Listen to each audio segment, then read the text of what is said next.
네, 오늘 저는 비전과 다루심에 대해서 좀 나누려고 합니다. 비전과 다루심. 비전은 우리 쉽게 생각하면 텔레비전을 생각하면 됩니다. 비전은 내가 하나님을 위해서 무언가를 계획하고 무언가를 목적하는 바가 아니죠. 비전은 텔레비전이에요. 그러니까 방송국에서 텔레하죠. 송신하면 비전, 우리가 보는 거지요. 이게 비전이에요. 이게 소명이에요. 그러니까 소명은 내가 하나님을 위해서 내가 선교사가 되겠습니다. 내가 어린이집을 하겠습니다. 내가 노인 보호사가 되겠습니다. 내가 하나님을 위해서 교회를 짓겠습니다. 이런 게 아니에요.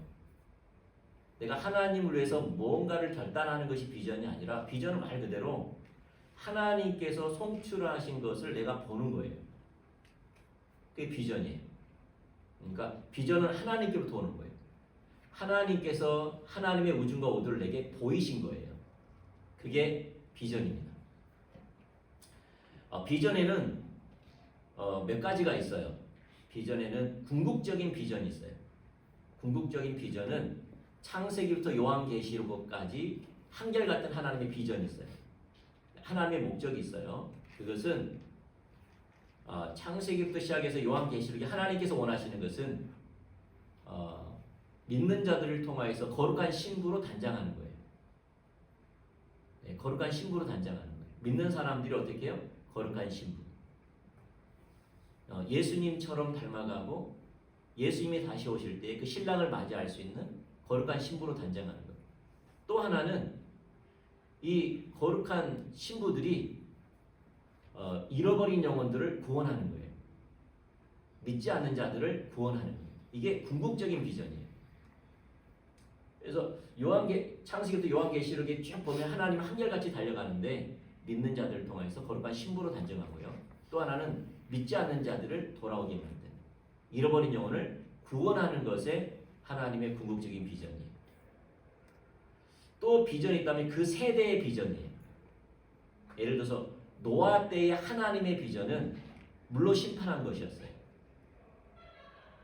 노아 때는 뭐 했다고요? 물로 심판한 거예요. 그러니까 노아는 전도로 다니는 게 아니에요. 뭘 했습니까? 물로 심판한 걸 준비했어요. 아브라함 때는 그 세대의 비전이 있어요. 하나님은 믿음의 한 백성을 만들기를 원하신 거예요.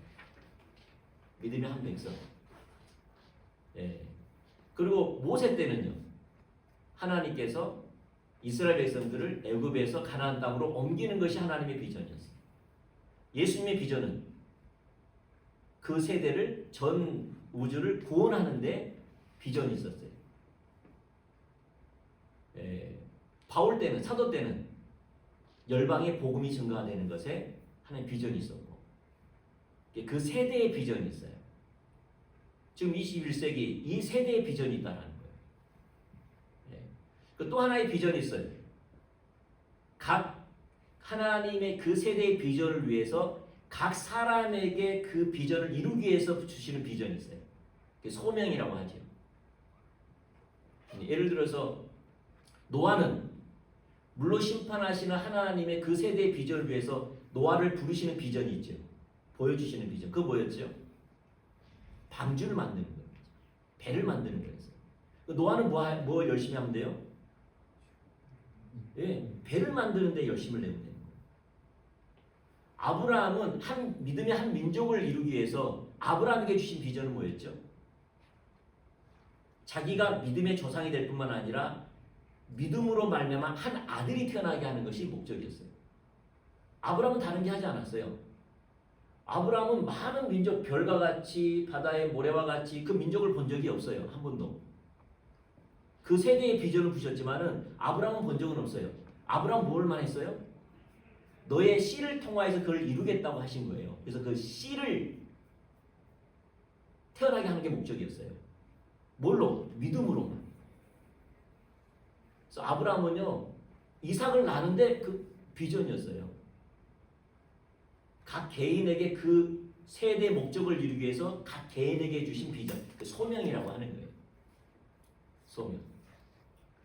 모세는요, 하나님께서 애굽에서 가나안 땅으로 옮기는 것이 하나님의 비전이었는데 모세는 뭐만 하면 되죠? 하나님이 매 순간 인도하는 대로 하나님의 음성을 듣고 순종하는 삶을 살면 됐어요. 근데 하나님께서 그 세대의 비전에 모세도 동참하기 원했는데 모세가 어떻게 해요? 바위에서 지팡이를 내리치면서 하나님의 영광을 드러내지 않았지요. 제외됐어요. 누굴 통해서 그걸 이루시죠? 여호수아. 여호수아 할 때 하나님은 그 비전을 이루세요. 아브라함이 안 되면 그 다음 사람을 통해서 이루세요. 예수님은요? 하나님은요? 예수님 시대 때는 온 인류가 구원받기를 원했어요. 그래서 예수님 뭐만 하면 되죠? 십자가에서 죽으시라는 거죠. 그 예수님의 소명이었어요. 기타 등등 이렇게 각 세대의 비전을 위해서 그 비전을 위해서 각 사람에게 그 비전을 이루게 해주시는 소명이 있어요. 그게 또 비전이에요. 비전. 또 이제 마지막 하나 비전이 뭐냐면 자기의 소명을 이루기 위해서 오늘 하루하루 주의 비전을 따라가야 돼요. 하나님께서 보여주신 것을 하루하루 따라가야 돼요. 그게 비전이에요. 아멘. 네. 그렇다면 우리에게 가장 중요한 비전이 뭘까요? 뭐가 안 되면 다 안 될까요?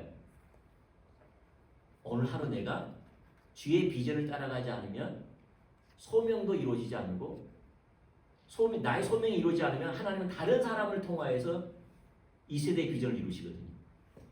제외될 수가 있어요. 사울 왕처럼 모세처럼 하나님은 우리가 그 비전의 소명의 삶을 살지 않으면 버리세요. 버린다는 구원받지 않는 말이 아니라 다른 사람을 사용하세요. 그럼 우리는 뭐 하느냐? 방향이 없는, 목적이 없는, 비전이 없는 삶을 살아요. 태평양에 나룻배가 가고 있어요. 암초가 부닥치기도 하고 태풍이 불기도 하고 파도가 치기도 해요. 열심히 이겨내요. 근데 그 나룻배가 어디 갈지 모르는 거예요. 그게 버림당하는 거예요. 태풍이 불면 하나님 도와주세요. 암초가 부딪히면 하나님 부서지지 않게 도와주세요. 우리 삶에 그러한 애환이 있고 환란이 있고 그러지만은 어디로 간지를 모르는 거예요. 하나님 나를 어디로 인도하시는지 나를 어디로 부르셨는지 전혀 모르는 거예요. 그게 비전이 없는 삶이에요. 방랑자, 신앙의 방랑자. 그게 광야 이스라엘 백성들이에요. 38년을 광야에서 헛되게 보내고 죽어요. 왜냐하면 그를 버렸기 때문에. 그러니까 지옥 갔다는 말이 아니라 그의 인생, 그의 일세를 버렸어요. 우리 그러지 않기를 축복합니다. 그러지 않기 위해서 지금 우리가 이걸 살펴보는 겁니다. 자, 이제 요셉을 통하여서 좀 비전을 좀 보도록 하겠습니다. 자, 먼저 소명을 먼저 좀 보죠. 요셉의 소명. 아까 비전이 뭐라 그랬죠? 텔레 비전이에요. 항상. 아멘. 내가 보는 거지 내가 계획한 게 아니라는 거예요. 하나님의 의중과 의도를 보여주실 때 내가 본다는 말이에요. 자, 창세기 오늘 보셨죠? 오늘 본문 말씀 보셨죠? 누가 보이셨어요? 비전이잖아요. 누가 보이셨어요? 하나님이 송출해 주시고 텔레해 주시고 그 다음에 요셉이 어떻게 했죠? 비전했죠. 보았죠. 그 통로가 뭐였어요? 꿈이었죠. 자기 소명을 보여주신 거예요. 어떤 소명이었습니까? 어떤 소명? 자기의 볏집단이 있는데 요셉의 볏집단은 서 있는데 11볏집단이 어떻게 해요? 절을 하는 거예요. 또한 자기에게 해와 달이 있고 11별이 자기에게 어떻게 하는 거죠? 절을 한 거였어요. 이게 누구의 비전이었습니까? 요셉의 비전이었어요. 하나님이 요셉에게 비전을 주고 그의 삶을 이제 이끌어가기 시작하는 거예요. 그 이제 이게 성취가 되지요. 어떻게 성취가 됩니까? 창세기 42장 6절. 요셉이 국무총리가 돼가지고 형들이 그들에게 절을 합니다. 읽어보죠. 시작. 때 요셉이 나라의 총리로서 그 땅 모든 백성에게 곡식을 팔더니 요셉의 형들이 와서 그 앞에 땅에 엎드려 절하매. 그 비전이 이루어지죠. 요셉은 생각지도 못했을 거예요. 형들도 이렇게 생각지도 못했을 거예요. 근데 하나님은 비전을 이루세요. 그대로 비전이 이루어지잖아요. 맞습니까? 비전이 이루어지면서 뭐가 이루어졌냐? 그 세대의 하나의 목적이 이루어져요. 요셉의 소명, 요셉의 비전이 이루어짐으로 말미암아 그 세대의 하나님의 목적이 이루어져요. 그게 뭐였냐면 읽어보죠. 먼저는 하나님께서는 먼저는요 아브라함과 언약을 맺은 내용이 있어요. 창세기 15장 13절과 14절 시작. 여호와께서 아브라함에게 이르시되 너는 반드시 알라 내 자손이 이방에 대기되어 그를 섬기겠고 그들은 400년 동안 내 자손을 괴롭히리니 그들이 섬기는 나라를 내가 징벌할지며 그 위에 내 자손이 큰 재물을 이끌고 나오리라. 자, 하나님께서 아브라함과 아직 일어나지 않는 앞날에 대해서 예언을 하지요. 아브라함에게 어떤 예언을 합니까? 너의 후손이 바다의 모래같이 하늘의 별같이 많아질 것인데 그때에 애굽에서 건져낼 거라는 거죠. 애굽에 정착할 것이고 애굽에서 건져낼 거라는 거지. 맞습니까? 그래서 이것은 요셉의 소명을 통해서 이루어집니다. 요셉의 소명은 뭐냐? 이스라엘 백성들이 애굽의 고센 땅에 정착하는 것이 요셉의 소명이었어요. 그 당시에 하나님의 목적이었어요. 목적. 하나님은 다른 게 아니에요. 딱 하나예요. 목적이 뭐냐면 요셉을 통하여서 이스라엘 자손이 애굽의 고센 땅에 70인이 정착하는 것이 목적이었어요. 얼마나 근데 한쪽으로 허무해요. 요셉의 인생을 한번 생각해 보세요. 그냥 하나님이 역사하셔가지고 딱 두면 될 건데 하나님은 뭘 통해서 이루신다고요? 사람을 통해서 일하세요. 누굴 통해서? 요셉의 소명을 이루면서 그 뜻을 이루세요. 창세기 47장 2절 27절 시작. 이스라엘 족속이 애굽 고센 땅에 거주하며 거기서 생업을 얻어 생육하고 번성하였다. 아멘. 네, 46장에 보면은 70인이라고 나와 있어요. 70인이 고센 땅에 거하는 거예요. 맞습니까? 네, 그게 하나님의 그 세대의 비전이었어요. 그리고 그 다음 세대는 요셉의 세대 때는 그걸 통해서 약속을 이루세요. 출애굽기 2장 23절과 25절 시작. 열의 후에 왕은 죽었고 이스라엘 자손은 고된 노동으로 말미암아 산식하며 부르짖으니 그 고된 노동으로 말미암아 부르짖는 소리가 하나님께 상달된 줄 압니다. 하나님이 그들의 고통 소리를 들으시고 하나님이 아브라함과 이삭과 야곱에게 세우신 그 언약을 기억하사 하나님이 이스라엘 자손을 돌보셨고 하나님이 그들을 기억하셨더라. 이제 하나님이 그 약속을 다시 또 그 세대에 다시 또 이루어 가세요. 아멘. 네. 이제 우리 이걸 기억하셔야 돼요. 그렇다면 이제 요셉이 그 다루심 가운데 그러니까 하나님이 그들에게 요셉에게 뭘 줬다면 소명을 주셨어요. 근데 그 소명은 요셉이 이해할 수 없는 거였어요. 맞습니까? 요셉이 이해하지 못하니까 형들한테 말하고 아버지한테 말하고 막 근 거예요. 알았더라면 했겠어요? 몰랐어요. 네, 그리고 알았더라면 두려워하지도 않았을 거예요. 형들한테 맞아가지고 우물에 던져지고 애굽에 팔려가고 죄인으로 감옥에 갇히고 두려워하지 않았을 거예요. 알았더라면 그 말의 의미를 알았더라면. 그래서 그러지 않겠어요? 몰랐어요. 비전을 준다고 해서 몰라요. 그 말이 무슨 말인지 몰라요. 왜냐하면 비전은 점진적이에요. 비전은 점진적이에요. 아브라함도 점진적이에요. 너의 씨로 말미암아 내가 한 민족을 이루겠다고 했는데 그 비전이 무슨 뜻인지 정확히 몰랐어요. 그러니까 계속 하나님이 아브라함에게도 그 이삭을 주시지 않, 자기 씨를 통해 주지 않으니까 그 세대가 그 문화가 말하는 그 씨를 통하여서 준다고 착각해가지고 누구를 통하여서 하갈을 통해서 이스마엘을 낳게 하는 거예요. 왜냐하면 그 당시에 그 문화였거든요. 예. 그래서 아브라함은 그 말의 의미를 정확히 몰랐어요. 그러다가 어떻게 해요? 자라난 거죠. 아브라함의 믿음이 온전했다면 그렇게 하겠어요? 아니죠. 그래서 이스마엘을 통하여서 하갈을 통하여서 이스마엘을 통하여서 유업을 얻게 하려는가 보다 생각한 거예요. 무슨 말? 비전은 자라나요. 요셉은 몰랐다는 거예요. 요셉은 몰랐어요. 근데 하나님은 그 비전을 이루기 위해서 다루신다는 거예요. 아멘? 뭐라고요? 다루셔요. 훈련시킨다 이 말이에요. 다른 말로 말해서. 훈련시켜요. 다루셔요. 아멘? 어떻게 다루셔야 될까요? 하나님은 우리가 모르죠. 어떻게 해가지고 자기 형들이 자기에게 절하게 될지, 자기가 어떤 위치에 있는데 절하는지 모르죠. 근데 하나님은 알고 계시죠. 하나님은 뭘 통하여서 엎드리게 만들었죠? 요셉을 국무총리로 만드는데 하나님의 계획이 있었어요. 아멘? 국무총리를 만들어야 그렇기 때문에 국무총리 깜이 돼야 되겠죠.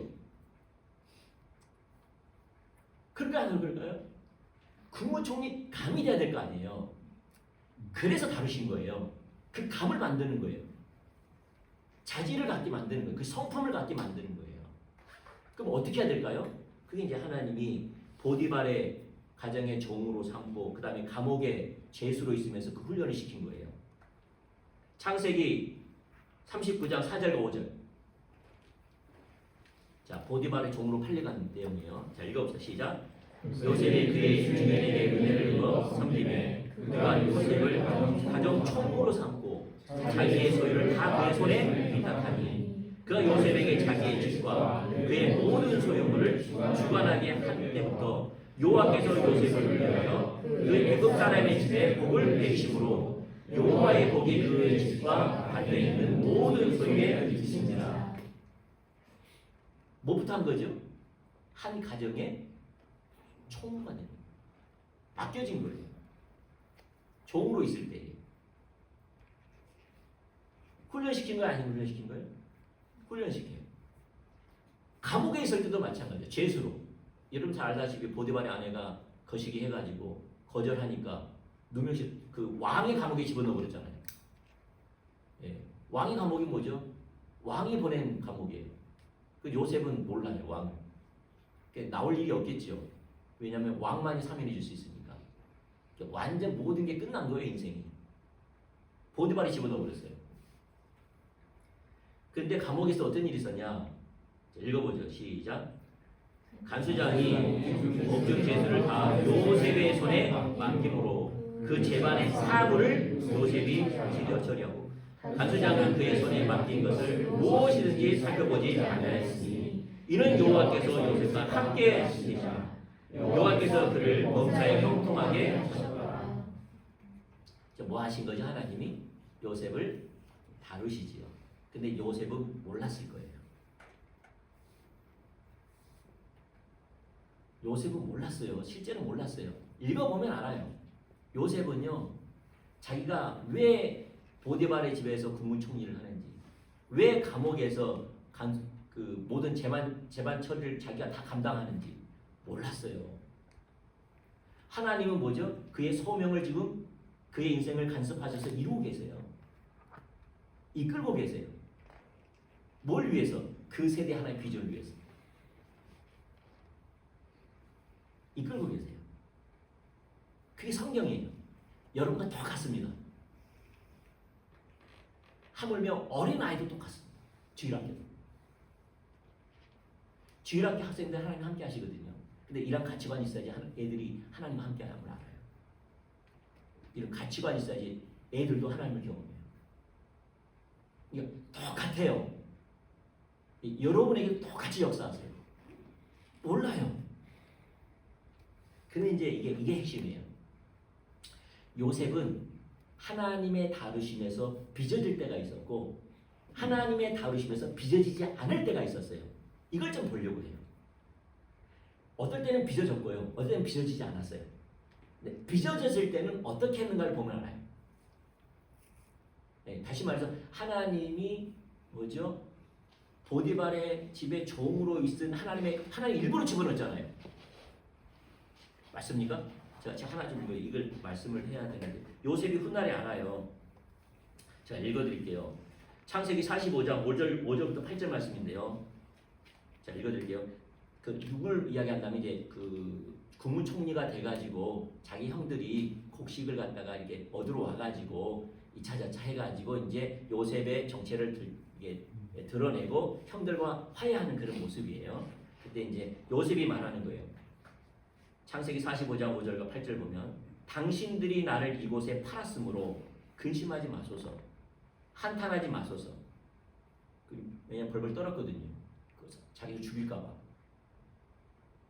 하나님이 생명을 구원하시려고 나를 당신들 앞서 보내셨나이다. 누가요? 하나님. 6절. 이 땅에 2년 동안 흉년이 들었으나 아직 5년은 기경도 못하고 추수도 못할지라. 하나님이 큰 구원으로 당신들의 생명을 보존하고 당신들의 후손들을 땅에 두시려고 나를 당신들 앞서 보내셨으니. 8절. 그런즉 나를 이리로 보낸 자는 당신들이 아니요 하나님이시라. 하나님이 나로 바로의 아비를 삼으시며 그 온 집의 주로 삼으시며 애굽의 온 땅에 치리자를 삼으셨나이다. 지금 요셉은 누가 보냈고 누가 그를 인도했다고 고백하죠? 하나님. 요셉은 당신들이 하는 것은 나에게 가한 것은 당신들이지만 하나님은 그것마저도 하나님이 그를 사용하셔서 나를 인도하셨다는 거예요. 그게 요셉의 신앙이에요. 이게 그의 소명을 이뤘던 핵심적인 자세예요. 아멘. 그런데도 불구하고 요셉이 하나님께 빚어질 때가 있고 빚어지지 않을 때가 있어요. 빚어질 때는 어떻게 했냐는 거예요. 빚어질 때는요. 요셉이 하나님 앞에서 행하고 하나님 앞에서 반응했어요. 누구 앞에서요? 하나님 앞에서 행했고 하나님 앞에서 반응했어요. 그리고 항상 요셉은 하나님의 주권 아래에 있었어요. 다시 말해서 하나님은 항상 나를 다스리고 계셨고 나와 함께하고 있다는 사실을 늘 인식했어요. 그래서 그 하나님 앞에, 실존 앞에, 현존 앞에서 반응하고 행동했어요. 그때는 빚어졌어요. 자, 바로의 종으로 있을 때 창세기 40장 14절 시작. 당신이 잘 되시거든. 죄송합니다. 자, 39장 3절 보디발의 종으로 있을 때 시작. 그의 주인이 여호와께서 그와 함께 계심을 보며 또 여호와께서 그의 범사에 형통한 하심을 보세요. 여러분 봐보세요. 하나님은 보여요, 안 보여요? 하나님 보여요, 안 보이죠? 추상적이죠. 여러분 하나님 나라는 보여요, 안 보여요? 안 보이죠. 근데 하나님이 그와 함께함이 보여요. 볼 수 있어요. 하나님 나라는 볼 수 있는 나라예요. 얼마나 명확히 봤는지 보디발이 볼 정도였습니까? 하나님은요, 그와 하나님이 함께한지 안 함께한지 사람이 보인다니까요. 아멘? 보여요. 그래서 믿는 사람은 빛과 소금이라는 게 맞아요. 그 안에 생명이 있으면 보게 돼 있어요. 반드시. 주시하에 보게 돼 있어요. 알게 돼 있어요. 근데 요셉이 어떤 삶을 살았죠? 그가 하나님이 함께하면 하나님이 그와 함께한다 그랬는데 요셉이 하나님과 함께하니까 하나님이 그와 함께한 거예요. 아멘? 알다시피 보디발 아내가 그가 동침하기를 청했을 때 뭐라고 거절하죠? 하나님이 우리를 보고 계시니 우리가 이 범죄를 나는 할 수 없다고 이야기해요. 하나님이 우리를 보고 계시니 요셉은요 하나님 앞에 살았어요. 현존 앞에. 어디를 가든지 똑같이. 그가 종으로 있을 때 소망이 없는데도 불구하고 어떻게 살았어요? 하나님 앞에 살았어요. 그러니까 빚어지는 거예요. 아멘. 자, 감옥에 있을 때 창세기 39장 21절 시작. 여호와께서 요셉과 함께 하시고 그에게 은혜를 더하사 간사에게 은혜를 받게 하시니 하나님이 그와 함께 했어요. 왜요? 그가 하나님의 현존 앞에 살았기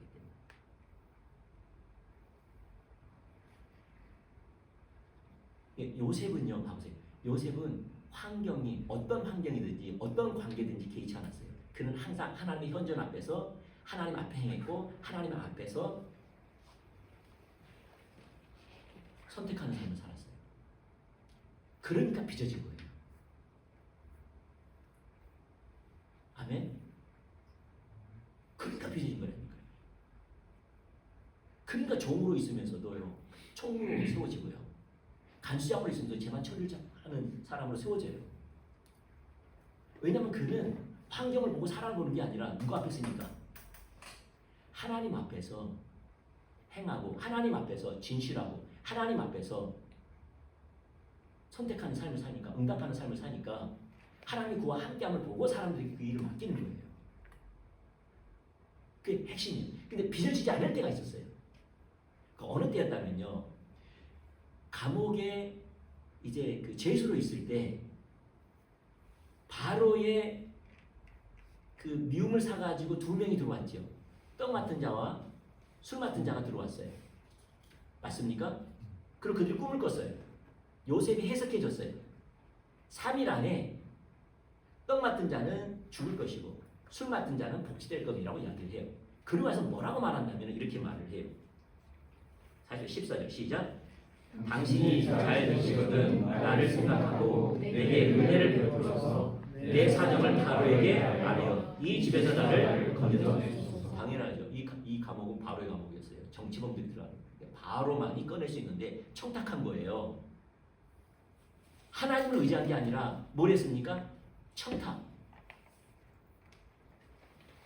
하나님은 성경에 보면 하나님은 뇌물을 받지 않는다는 거예요. 뇌물이 뭔지 아시죠? 뇌물은 뭐죠? 하나님이 원하는 걸 주고 내가 원하는 걸 받아내는 게 뭐죠? 뇌물이에요. 근데 하나님은 뇌물이라는 표현이 뭐냐면 내가 하나님께 뭔가 받아내기 위해서 드리는 것은 다 뇌물이라는 거예요. 기도가 될 수 있고 헌금이 될 수 있고 헌신이 될 수 있고 예배가 될 수 있어요. 이걸 통해서 받아내려고 하는 것은 뇌물인 거예요. 우리가 하나님께 드리는 것은 기쁨과 자원하는 마음으로만 드리는 건데 끈달림 섬김이 아닙니다. 오직 그분을 위해서만 드리는 거예요. 그러면 하나님이 나의 생명이기 때문에 그분이 내게 오시면 하나님이 오시면 나타나는 축복이 은혜가 함께하는 겁니다. 아멘. 하나님 뇌물을 받지 않으세요. 얼마나 사람들이 뇌물을 드렸으면 하나님 뇌물을 받지 않는다고 그랬을까요? 하나님 원하시는 것은 기쁨과 자원하는 마음, 뭐든지 그걸 받으세요. 그걸 그와 은혜로 함께하세요. 그게 복이에요. 아멘. 근데 청탁을 했어요. 누가? 요셉이. 근데 술 맡은 사람이 어떻게? 하나님이 어떻게 했죠? 술 맡은 자에게 그 기억을 못하게 해버렸어요. 23절 시작.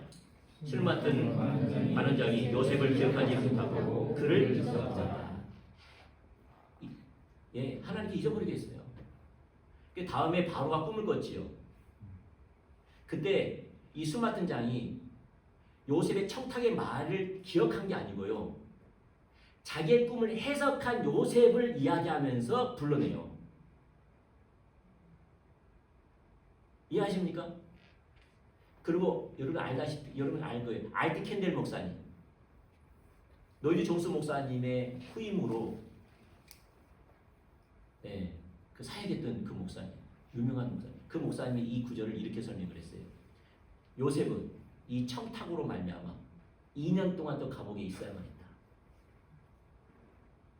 더 다루셔야 된다. 이 말을 해요. 이 청탁 하나.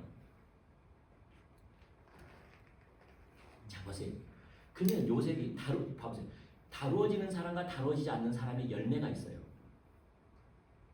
네? 여러분 봐보세요. 하나님 앞에 다루어진 사람과 다루어지지 않는 사람의 열매가 있어요. 잘 들어보세요. 하나님 앞에 다루어진 사람은요, 요셉과 똑같아요. 아버지 집에 자색 옷을 입고 있든지, 아니면은 바로 뭐죠? 그 보디발의 종으로 있든지, 아니면 감옥의 죄수로 있든지, 아니면 국무총리로 있든지 똑같아요. 뭐가 똑같으냐? 환경을 대하는 믿음과 사람을 대하는 자세와 태도가 똑같아요. 왜 똑같죠? 왜 똑같아요? 왜 똑같죠? 하나님 앞에 행하기 때문에.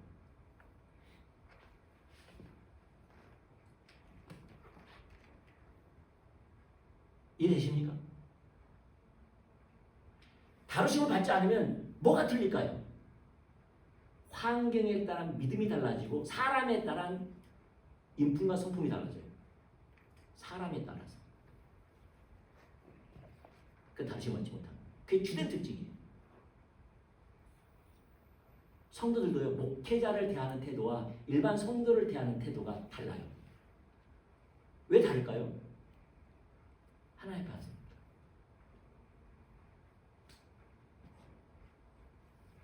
하나님의 현존 앞에 앉습니까? 그래요. 잘 들어보세요. 우리는 요셉도 그렇지 우리도 똑같아요. 어떤 면에서 나의 소명이 뭔지 잘 몰라요. 그래 안 그래요? 잘 몰라요. 그리고 내가 요셉도 마찬가지로 하나님이 나를 쓰신다면서 보디발의 종으로 있을지 감옥의 죄수 꿈에도 생각했을까요? 전혀 생각하지 못했겠지요. 이런 나를 쓰시겠나 그랬겠지요. 그럴까 안 그럴까요? 그랬어요. 근데 국무총리가 되고 나니까 돌아보니까 모든 게 하나님 손길인 거예요. 우리 똑같아요. 어떤 사람은 말 그대로 비전을 받은 사람이 있어요. 어떤 사람은 비전이 소명이 잘 모르겠어. 모를 수도 있어요. 그리고 내가 지금 이런 환경, 이러한 관계, 이 일을 감당하는 것이 진짜 하나님 안에 있는 것과 고민할 수도 있어요. 요셉은 오직 그랬을까요? 맞습니까? 그러나 중요한 것은 우리는 하나님의 사랑 안에 있다는 거예요. 하나님의 계획 안에 있다는 거예요. 하나님의 섭리 안에 있다는 거예요. 그것이 요셉의 강점이었어요. 그래서 그가 하는 모든 것은 하나님 앞에 진실했다는 거예요. 사람을 대하더라도 인품과 성품이 동일했다는 거예요.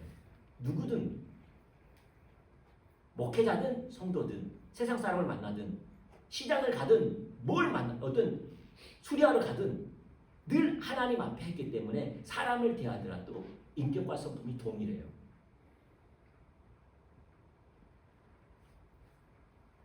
그 환경도요. 환경에 따라 믿음이 달라지지 않아요.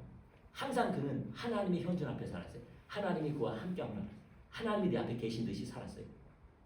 항상. 그러니까 다뤄졌어요. 아멘. 그 인생이 자기는 잘 모르지만 훗날에 알게 된다 이 말이에요. 다루지 않을 때는 딱 하나예요. 하나님 앞에 항상 거예요. 환경에 따라 좌우되고 사람이 어떤 사람이냐에 따라서 좌우되고 이러면 안 다뤄져요. 이러면 뺑뺑이 돌아요. 네, 우리는 잘 다뤄지기를 축복합니다. 제가 비전을 거창하게 이야기했지만 우리 삶 속에 내 자신을 돌아보면 얼마나 거창하겠어요.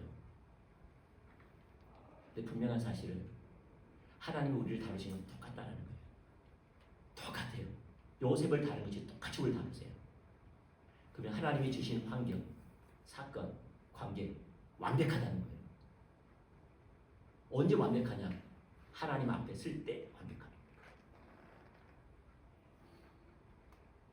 엄청 다루실 거예요. 여러분 성품. 여러분 한결같은 상사를 대하든 부하 직원을 대하든 문제아를 대하든 자녀를 대하든 세상적을 대하든 누구를 대하든 다루실 거예요. 엄청 다루실 거예요. 저는 목회자지만요. 나는 가정은 쉬는 곳이라고 생각했어요. 물론 그런 요소가 있어요. 근데 하나님이 가르친 게 뭐냐면요. 자녀에게도요. 신앙의 본을 보여야 돼요. 교회에서만 보이는 게 아니고요. 가정에서도 돕겠대요. 그래서 가정은 뭐냐면 소명이라는 거예요. 가정은 소명을 감당하는 곳이에요.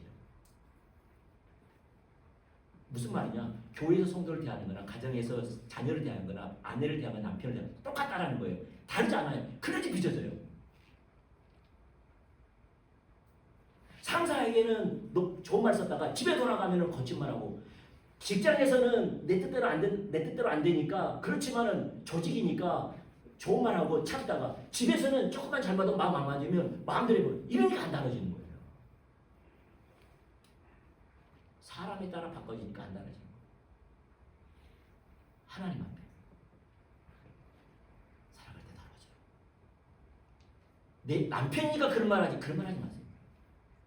내가 누구한테 말해? 당신이가 그냥 있는 말 하는 거지. 이런 말 하지 마세요. 그는 사람에 따라서 다른 거예요. 그래서 안 빚어지는 거예요. 우리 그렇게 되길 축복합니다. 그러면 반드시 빚어지고요. 여러분이 어느 순간 소명이 이루어지고요. 여러분과 어느 순간 하나님이 여러분을 통해서 뭔가가 열매를 맺을 거예요. 그렇게 되길 축복합니다. 환경, 사람에 따라 움직이지 마시고 하나님 앞에, 현존하신 하나님 앞에 행하고 말하고 선택하게 했으면 축복합니다. 기도하겠습니다. 참 좋으신 하나님 감사합니다. 각자의 부르심의 소명이 온전하게 이루어질 수 있도록 도와주세요. 그래서 하나님 앞에 행하게 해주세요. 그때 내 마음이 다루어지고 낮아지고 빚어져서 이 세대를 품는 뭔가를 감당할 수 있는 그릇이 될 줄 믿습니다. 우리 이걸 열심을 내고 계신 주님을 찬양하며 우리 아까 안에 반응할 때 하나님의 생명의 복이 흐릅니다. 이러한 축복이 한 사람 한 사람 삶 속에 있기를 예수님 축복합니다.